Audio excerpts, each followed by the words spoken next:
Hello everyone, it's your Desert Debutante here, hanging out in my house, rocking the afro, and some really cool earrings again, because I do love these earrings. So the earrings you'll see quite a bit, there's the big hat you'll see quite a bit, just a few things that I'm really loving on right now, and getting used to adorning myself since it's not typically an American thing to wear earrings and a necklace. I'm not wearing my rings today, but you know, rings and the bracelet. In many cultures around the world, you'll find that. I find that American women are pretty simple. We're doing earrings or a simple necklace, maybe like a stud and a simple necklace. The idea of adorning in lots of layers, we do, but we're not quite as fashionable as some of the women in that arena. Like, we get accessories, but I don't think we layer in the same way.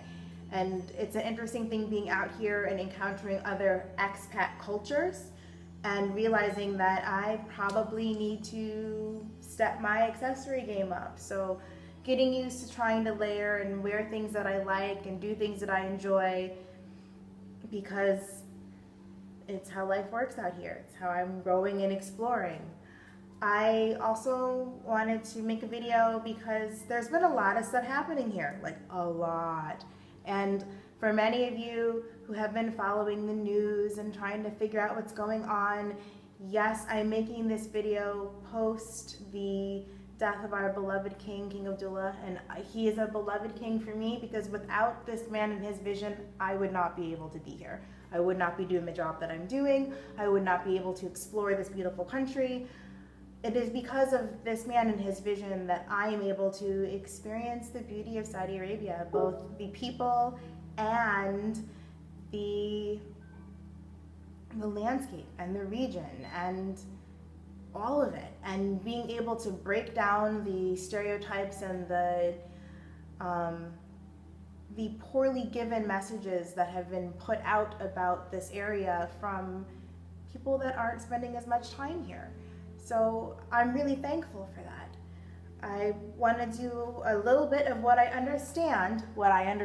So this is not like an official, this is what is, but it's my understanding of the mourning process in Saudi Arabia and what the death process is like. And I also will catch you guys up on some other cool happenings in my personal life. So first things first, the mourning process. Some of you have heard or seen or perhaps watched videos or clips on CNN or MSNBC or the BBC or Al Jazeera. I think those are all the news publications that I've been able to see here, reviewing the death of the king. And many of you have noticed that the king was wrapped in cloth and was carried to a burial site, and he was thrown in not thrown, placed in an unmarked grave. And for many people, it seems kind of weird, like, whoa, this is a very, very wealthy man, like a very, very wealthy man. And suddenly, when he dies, there's no pomp and circumstance, there's not, giant processionals, we're not talking fanfare and horses and camels and falcons and parades of wealth. It's very simple. And my understanding is that this is really the part of the beauty of Islam. Everybody really gets to be the same. That's where the thobe comes in. That's where the abaya comes in. That's where the idea of equalizing people. So no matter how great you are or great the accomplishments you've had in life, when you leave this earth, you leave here the same way that, Ahmad down the street leaves this place. Like, you're no better than this person. And death is a great equalizer for many people. And so in the death process, it is very simple. There are no monuments, there are no major shrouds, there's no major celebrations. There is time for mourning. It's 3 days. It starts from the day of the burial, so that's like burial +2. And you have 3 days to mourn. There are 3 days officially of a reflection of contained life celebrations. We're not talking, musical concerts. And I mean, it's just kind of like you would do with family. You lose someone and you will probably sit and eat and reminisce and just be in each other's presence, and part of that being and talking and sharing stories and remembering the good times, those are healing moments for people. They're very cathartic, and so witnessing that through social media has been an interesting thing, especially because a lot of the postings are both in English and in Arabic, and I'm really not so good at reading Arabic. So for those of you that are writing comments for me and things and they're in Arabic, I am, in my world, decoding them. I'm working on reading them. It does take me a very, very long time to respond. I'm really sorry about that. It's just, I'm not really good at reading it yet. So I apologize. I am working on getting better, but this is just where I am for the moment. It's very interesting to see a people who have lost a leader that they love within their heart. And for me to understand, I had some of my Saudi friends tell me to try to imagine what it would feel like or when one day, for me, President Obama passes away, and the kind of impact that his existence has had on my life. And President Obama's not perfect. He's not. And King Abdullah was not perfect. He wasn't. He was human.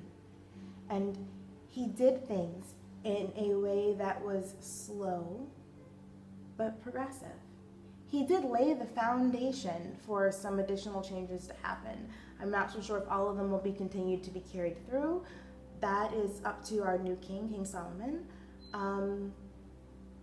But this king did lay the foundation for women to have more of a voice in government. He opened the doors to have more inclusion in the processes of how things were done in the government here.